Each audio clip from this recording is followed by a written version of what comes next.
I'm a man of my word. It's time to make good on my promise that I made to a very good friend of mine. So with that, I say hello and welcome to this special video.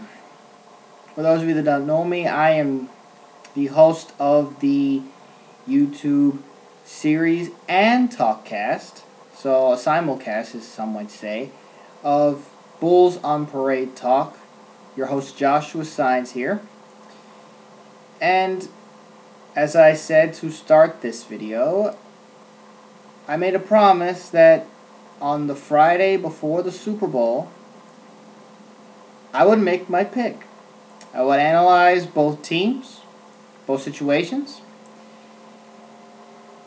and make a pick before I head to the Super Bowl party I was invited to by this same friend. So, this year's Super Bowl features the high-octane offense led by Peyton Manning. That's right, ladies and gentlemen, the Denver Broncos against the #1 defense led by Richard Sherman, Earl Thomas, quarterbacked by Russell Wilson. That's right, the NFC East champs, the Seattle Seahawks. Now I look at both teams. Peyton Manning has had a heck of a season. I watched all of his games from starting from week 1, and this guy just does not seem to get any older. You know, he's playing at an all-time high. He's playing at an all-time high level right now. I don't know if there was anyone that could stop him. Although he did lose some games, so he wasn't necessarily stopped, but he was at least he wasn't completely shut down. Let's put it that way. And you know, the one game that I did watch very carefully was the Broncos game against the Patriots game, when it was, I think, Peyton Manning's coldest game in terms of weather, in terms of conditions. And you know, before the season even started, they were making there was all this talk about, you know, about it's gonna be it's gonna be one of those Super Bowls where the conditions are just gonna be bad, like snow, windy, just freezing cold. And now they're even saying it might not snow. They're saying it's gonna be like okay conditions. It's not gonna be terrible conditions. It's gonna be good conditions for football. I don't know whether that play. You know they are going through all. I'm listening to all these I'm listening to all of these guys, these aficionados, these analysts go on about, you know, Peyton Manning, his like 8-11 or something in cold in temperatures below 40 or something, or and is thrown like I think one touch and no, I'm sorry. He's like 8-11 in cold weather, and every time he's had to face a top defense, he's thrown like 1 touchdown to 6 interceptions. But whether that'll have any kind of effect, it might, you know, because Richard Sherman and Earl Thomas are no scrubs. Let's put it. I have mad respect, and this whole situation about Richard Sherman, it's just freaking overblown. It's just taken way out of proportion. People need to lay off. People need to lay off and let these guys go out there and just play football. And by the way, Richard Sherman does talk. He talks a big game, but here's the thing. He backs it up. He backs it up on the field. You know, I watched, you know, I'm a Houston Texans fan, and I watched how we almost beat the Seattle Seahawks at home. But you know, I watched that game and how that defense turned it around in the second half, and Russell Wilson started running like crazy in that game against us. And then I watched Peyton Manning's game against the Texans. He just torched our defense apart. Late, it was a close. The game against the Texans that I watched, it was a close game for the first I think 2+ quarters, and then like in the second half, we just got blown out. Peyton Manning started throwing. Just I don't know. I was literally left speechless by this guy. Being a Texan fan, I was just like, wow. But at the same time, you're watching one of the greatest quarterbacks to ever play the game operate, and you're like, man. You're like, wow. So, I've always liked Peyton Manning.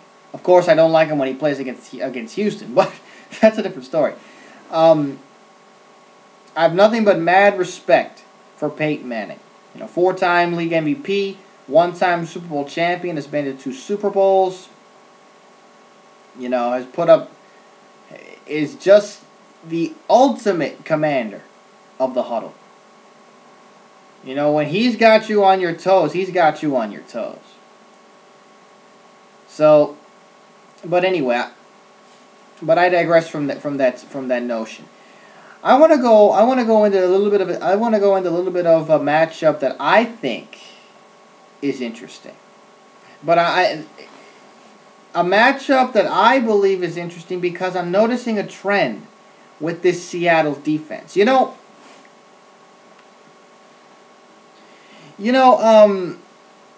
Seattle has had quite a bit of success against their opponent's tight ends.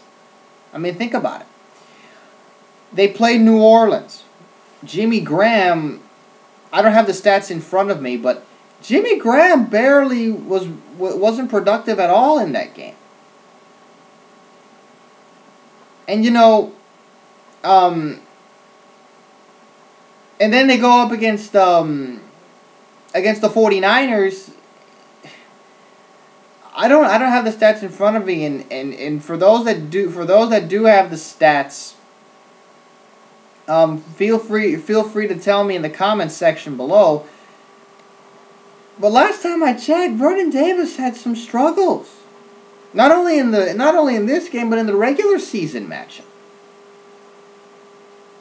Richard Sherman did a good job of taking away Vernon Davis, at least in the regular season matchup. But Colin Kaepernick looked a lot to Michael Crabtree and Anquan Bolden. Because Vernon Davis was barely getting any kind of spacing against the 49ers. And so I'm sure you all know where I'm going with this. The one matchup that I'm really interested in seeing is this Seattle defense, what they're going to do to Julius Thomas. Because if there's one thing I can say about the Broncos offense is that Julius Thomas has emerged. He has arrived. And we talk about Wes Welker. We talk about Eric Decker. We talk about Demaryius Thomas. We talk about, Noshawn Moreno and Monte Ball, even though Noshawn Moreno was mainly the guy that was, even though Noshawn and Monte were kind of split in duty. But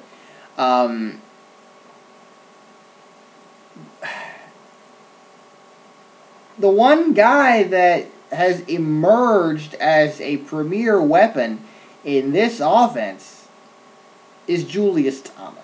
Is the other Thomas, Julius Thomas. So, from what I'm looking at all of these matchups in the playoffs, Seattle has given the tight end quite a bit of trouble. Now, is this occasion going to be different? We'll see. This matchup might be different. we'll have to wait and see. But that is something that I will definitely be watching. How many times is Peyton Manning going to target Julius Thomas? And how are they going to how is Seattle going to defend all the variety of weapons that Peyton Manning has at his disposal? But Julius Thomas, to me, I believe is a key X factor in this game. On the other side of the ball, you got Russell Wilson, who has not played his best game. He has not had his best games in his matchups against New Orleans or San Francisco. But the one thing about Russell Wilson that really fascinated me about him is the guy is a smart guy, is a smart, humble human being. He has entered into the league. Actually, he's gone through most of his life with a chip on his shoulder. Everyone keeps telling him he's too small, despite the mental aspect that he brings to the game, and he is just one of the ultimate film junkies I have seen. He studies, he prepares like crazy. From what I'm hearing about him. And I respect the heck out of him for that. Simply for that. And the guy, he may be 5'11", but the guy can throw. He can, but the guy is you put him in a West Coast offense, he will thrive. I mean, actually, let me restate that. You put him in any offense, he's going to thrive. That's how good I believe he is. Russell Wilson, I watched him play in Wisconsin and a little bit at NC State. The guy is just phenomenal. His ability to make plays outside the pocket with his legs and be able to look downfield while creating more time is just phenomenal. The guy is. The fact that he is on this team and is on par to compete in his first Super Bowl in his second year, which is something that has not seen. I think the last time we've seen something like this is probably Ben Roethlisberger. Last time I checked. If I'm wrong, please tell me. Please tell me in the comment section. And Ben Roethlisberger had a running game, and he had a hard hitting defense. So with all this, and speaking of that hard hitting defense, you got to keep an eye on that front four. Although they have struggled against the run, and that's the next thing I'm going to. That front seven against Noshawn Moreno and Monte Ball. Throughout the regular season, teams have been able to run on the Seattle Seahawks. The first time I ever noticed, as you guessed it, is when Seattle played the Houston Texans. Arian Foster was having a field day. I don't have the stats in front of me, but I do remember our offense the Houston Texans offense was clicking in that game before all of a sudden things went wrong in the second half. But that's a different. But my point is, throughout the season, teams have been able to run on the Seattle Seahawks. Here's something that a lot of people a lot of people have pointed this out, and some people have overlooked this. But the first time that Seattle, in the regular season, the first matchup against San Francisco, Frank Gore barely had any touches. Second time, because in the regular season it was 1-1. The second time when San Francisco won, Frank Gore had a field day. Frank Gore had more touches, and of course, when he's given more touches, the guy can run like crazy. So, That's another thing I'm gonna look at. How is that front seven? How are guys like Bruce Irvin, Cliff Averill, that linebacking core gonna hold up against that running game? You know, when Peyton Manning is one of those guys that if he sees too deep,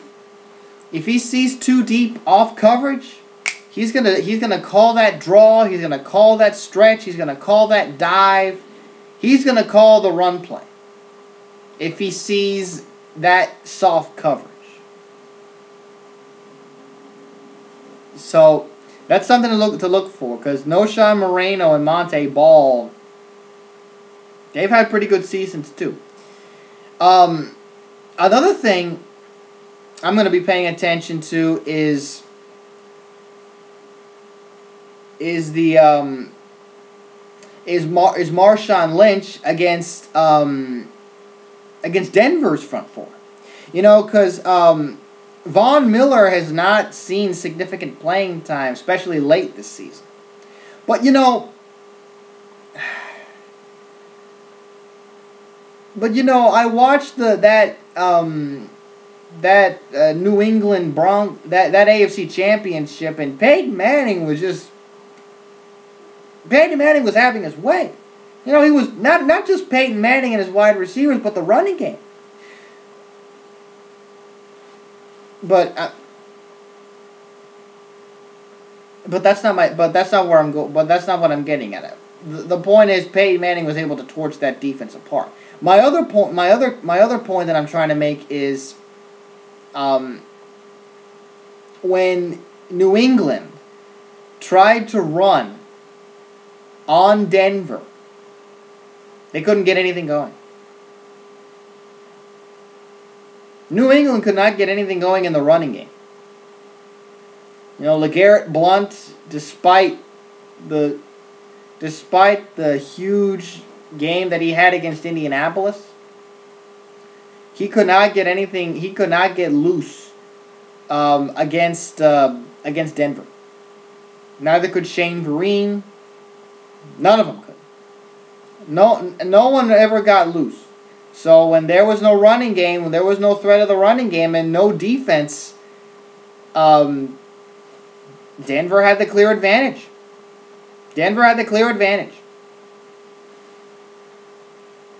And, you know, there's just a lot of things. And although Russell Wilson and... so these are all the different kinds of things that I'm going to be observing throughout this game. And despite Russell Wilson's struggles in his two playoff games, I believe he'll be just fine. He's one of those guys that, you know, he recognizes he's gonna work. He's taking this time away when he's not talking to the media. He's studying. He's working things out on the practice field. And those wide receivers are going to have to really, really come to play. You know, and and speaking of wide receiver, there's one other thing. There's one other storyline throughout this Super Bowl that a lot of people are contemplating and saying and are thinking to themselves, is this going to be a factor or not? Is this going to play any part in this? And that is Mr. Percy Harvin. The guy that has barely seen any action. I think he's only... I don't have the stats in front of me as I've stated, but Percy Harvin has only seen action in, I think, in only one game. One game plus this last playoff game against New Orleans where where he got knocked out again. So, but, you know, leading up to the Super Bowl, Percy Harvin cleared concussion tests and is going to play. So the one thing that, so now that we know that Percy Harvin is going to be active for this game, you got to wonder. He has barely seen any playing time on the field. So there's not a lot of film on him this season. There's not a lot of film for John Fox and I'm sorry, not Peyton Manning. For John Fox and Mr. Del Rio to look at in terms of defending him. Now, I'm sure they all know he's dangerous when he's in space. And, you know, and you can bet that that Seattle's probably gonna use him as either a decoy, or they're gonna give him a play, or they're gonna go to him on a passing play, or like a jet sweep, or like an end around, just something to try and get Percy Harvin in open space. But the one thing that I'm also curious is how many times is he gonna touch the field? How many times are they gonna put him on the field? And another thing is how many times is Russell Wilson going to target him? Because Percy Harvin is the only guy they really added to their offense. If you take away, the offense pretty much looked the same from last season. So it's going to be interesting to see. So that I believe is the final matchup I'm gonna be looking at. And now that Russell Wilson has Percy Harvin in the lineup and they're gonna have some plays drawn up for him, I believe Russell Wilson will get out of this little so-called slump that he has, and he'll play well. I believe he'll play well. I believe he'll play well enough.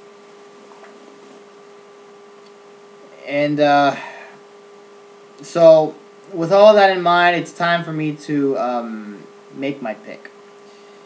Taking all these factors into consideration, I'm a Peyton Manning fan, despite the fact that we've had to face Peyton Manning for twice a year when he was in Indy. I still love Peyton Manning. And a part of me really wants him to get his second ring, just so a lot of people can just shut up about him being into the discussion of one of the greatest of all time. Even if he doesn't get this win, I still believe he's one of the greatest quarterbacks to ever play the game. But, it's this whole thing about the ring argument. But I don't know, maybe it's more prevalent in football. But then again, you people say Dan Marino's one of the greatest quarterbacks to ever play, and he doesn't even have one. Peyton Manning has one. But, of course, everyone puts Joe Montana at the top of the list of greatest quarterback to ever play. People talk when you talk about greatest quarterbacks to ever play. You talk about guys like Joe Montana, Tom Brady, Dan Marino, Peyton Manning. Some are even going so far as to say Brett Favre, but just because of the numbers and the amount of time that he has played in the league.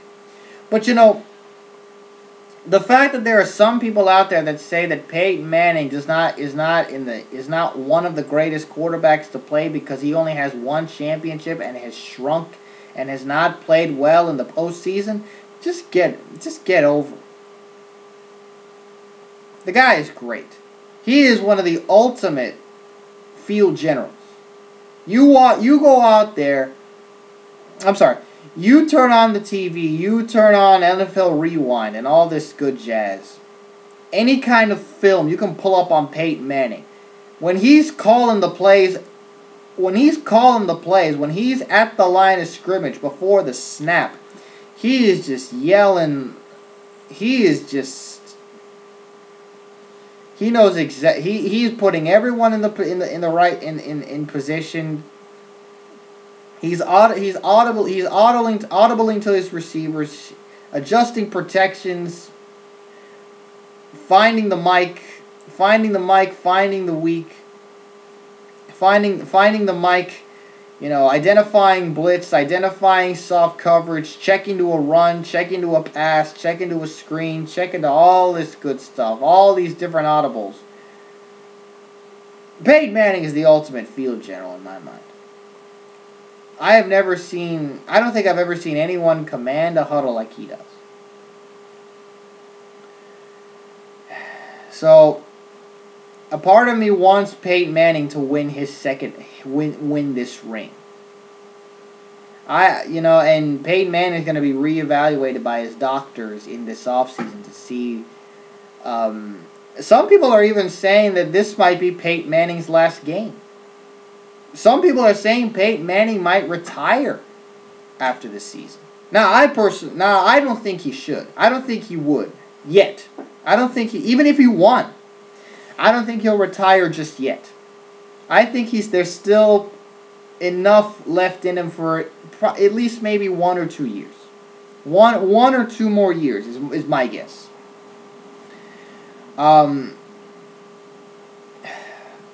So, but I go back and I look at history, and I think I believe the number is 43 out of 48 Super Bowls. 43 out of 48 times the team with the best defense won the Super Bowl.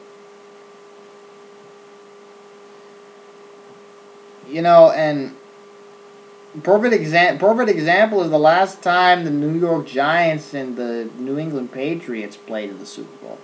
The New England Patriots had the worst defense in the league. And Eli Manning torched them apart.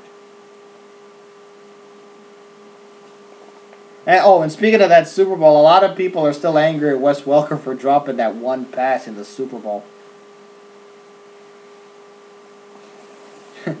So people are getting on Wes Welker's case about, is he going to drop another pass? Is he going to cost Peyton Manning a Super Bowl? Just lay off and let the guy play football. He knows he is a much better player than y'all. He's one of the better slot receivers in the league. There's no doubt about that. But anyway, going back to the topic of defense. Team with the best defense has won it all 43 out of 48 times. So, but a lot of people are really like 50-50 on these two, because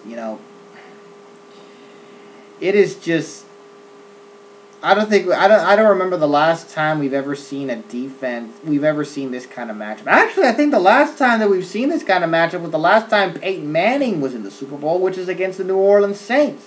New Orleans Saints was a top defense against Peyton Manning's high octane Indianapolis Colts.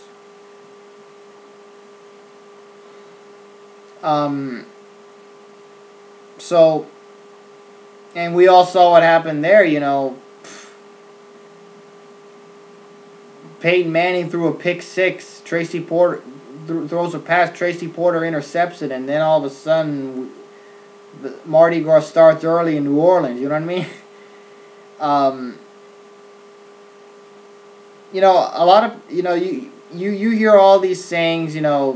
Offense scores points, defense wins championships. Well,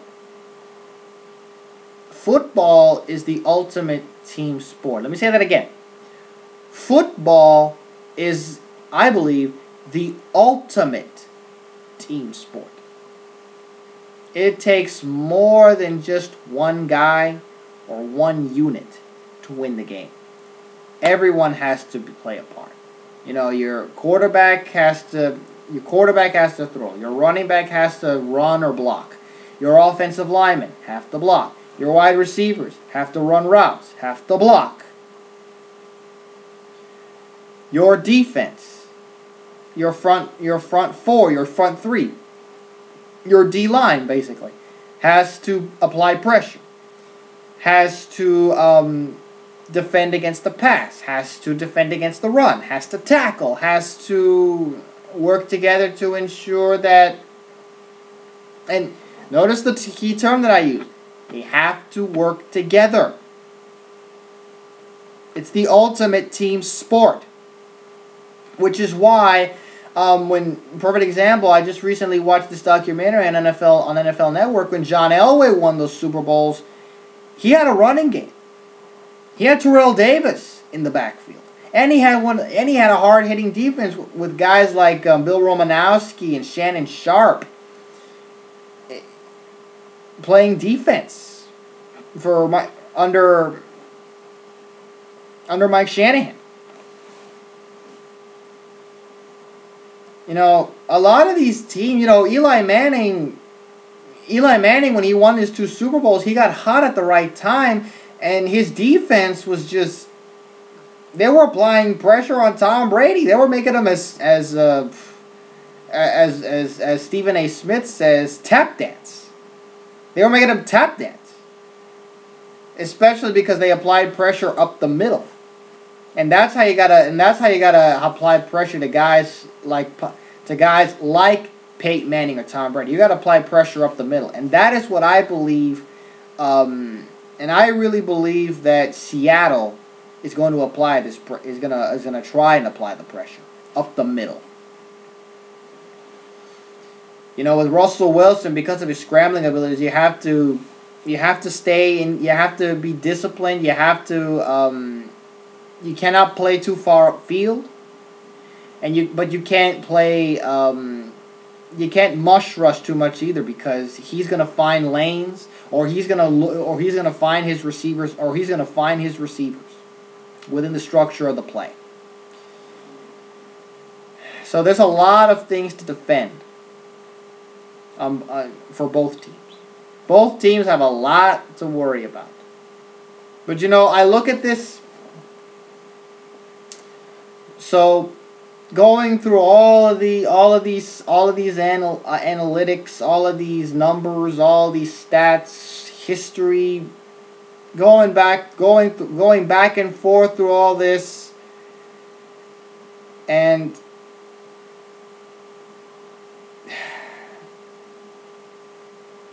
I've already pointed out that football is a team sport. I believe the best team is going to win this game. So, and history has said that the team that has the better defense has a higher chance to win the game.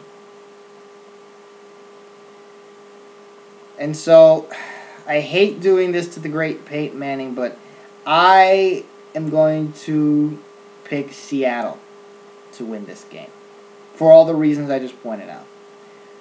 Because of their defense, because they have the beast in the backfield, Marshawn Lynch. Percy Harvin is an enigma. We don't know what's going to happen with him, if Denver is going to be caught off guard. Peyton Manning, I think, is going to struggle. Which is one last thing I'll point out. They're playing in MetLife Stadium, you know. It's the toughest stadium in the league to throw in, you know. Drew Bledsoe, who was a quarterback for New England before Tom Brady took over. He went on Colin Cowherd's radio show and said how they were playing in MetLife, and he aimed for Terry Glenn and wound up in the arms of Aaron Glenn. The stadium's got a crosswind. It's got a crosswind. It's very hard to throw. That's why the guys that have most success in MetLife Stadium have big arms. That is why Eli Manning works in MetLife. He's got a big arm. You know, Mark Sanchez, he does not have a great arm. Chad Pennington did not have a great arm. So Peyton Manning, I've seen him throw passes, and in cold weather, that football, it gets harder, and if it rains or if it snows, it'll get wet, it'll get slippery. I think he'll struggle throwing the football just a little bit. Just a little bit. I'm not going to say to the point that he's going to eventually not going to be able to throw the ball at all. I think he's going to struggle enough where the defense is going to capitalize enough. And that's the one thing about Seattle's defense. They're the number one scoring defense. I personally believe that they are going to capitalize off of this off of these so-called bad conditions, which I don't know how it's, I'm hearing two different things about the conditions. Some are saying it's going to be terrible, some are saying it's going to be okay. But despite that, they're predicting weather, I think at like, what, 39, at least the highest predicted temperature I've seen, I think is somewhere in the range of, I think, like 35 or something. I don't know. I don't know. I have to go back and look. Like I said, for those of you that know more about, the weather and the conditions, the stats and all that, go ahead and leave it in the comments section and I'll reply. But anyway, I picked Seattle to win this. Now, if I were to give it a score, like I said, I believe that the defense will capitalize, but I think this is going to be a close game. I think it's going to be low scoring. I think it's going to be somewhat low scoring. I think Seattle's offense will do just enough to hold. Seattle's offense and defense will do just enough to hold Peyton Manning off. I think they'll do just enough to hold on and win the Super Bowl. Now, if I had to give it a score, I'd say around the area of maybe I would give it a score. I would say 28-24. 28-24 is what I say. And so there you have it, ladies and gentlemen. That is my thoughts on this year's Super Bowl in MetLife Stadium. You can catch, in conclusion, ladies and gentlemen, you can catch me on this channel doing a series on my Houston Texans on this YouTube channel, Bulls on Parade Talk, and you can also listen in on the Bulls on Parade Talk Talkcast. A link is on the channel. I'll leave a link to the Talkcast in the description below. I'll also leave a link to the Facebook to my Facebook to the Bulls on Parade Talk Facebook page, and I am also thinking of creating a blog where I go on there and I just write my thoughts and share with all of you, the viewers, the readers. More information on that will be coming up soon. In the meantime, though, I hope you all enjoy Super Bowl weekend. Be safe, drink responsibly, have fun, and hope you're all ready for some football. Again, this is Joshua Sines, host of Bulls on Parade Talk, signing out.